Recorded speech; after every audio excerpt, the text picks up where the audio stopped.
গেছে যে শেখ হাসিনার কাছে বারবার অনুরোধ করা হয়েছে ওনাকে একটু চিকিৎসা করার জন্য একটু বিদেশে পাঠিয়ে দেওয়া হবে।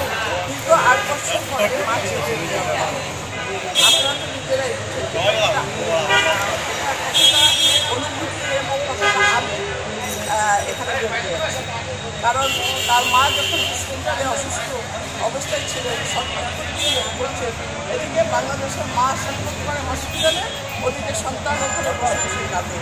এমনও দিন গেছে যে শেখ হাসিনার কাছে বারবার অনুরোধ করা হয়েছে ওনাকে একটু চিকিৎসা করার জন্য একটু বিদেশে পাঠিয়ে দেওয়া হবে।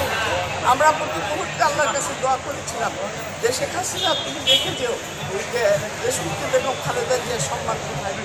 আজকে সেই তার আকাশ সম্মান আজকে সারা বিশ্ব দেখছে, আজকে সারা পৃথিবী দেখছে।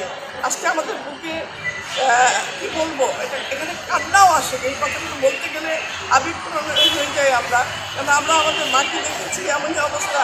এমনও দিন গেছে যে আমাদের মা ফিরে আসবে কি আসবে না এটা আমরা জানতাম না। আমরা প্রতি মুহূর্তেই আল্লাহকে বলতাম যে আল্লাহ ওনাকে বাঁচিয়ে রাখো, ওনাকে সুস্থ রাখো, ওনাকে দেশের সেবা করার জন্য সুযোগ দাও। কারণ উনি দেশের আপসী নেত্রী, উনি গণতন্ত্রের নেত্রী, উনি বাংলাদেশের মানুষের নেত্রী।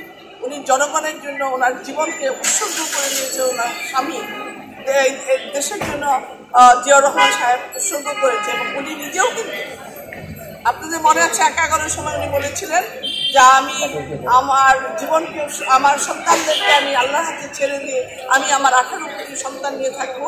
সেই হলো খালেদা জিয়া।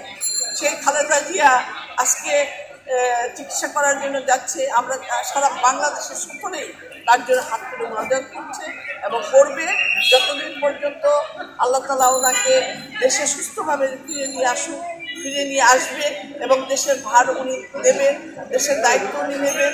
দেশের মানুষের যে সেবা করার সুযোগ আল্লাহ তাআলা মহান আল্লাহ তাআলার কাছে আমরা চাই যে যেন আবার দেশে সেবা করার সুযোগ পায়।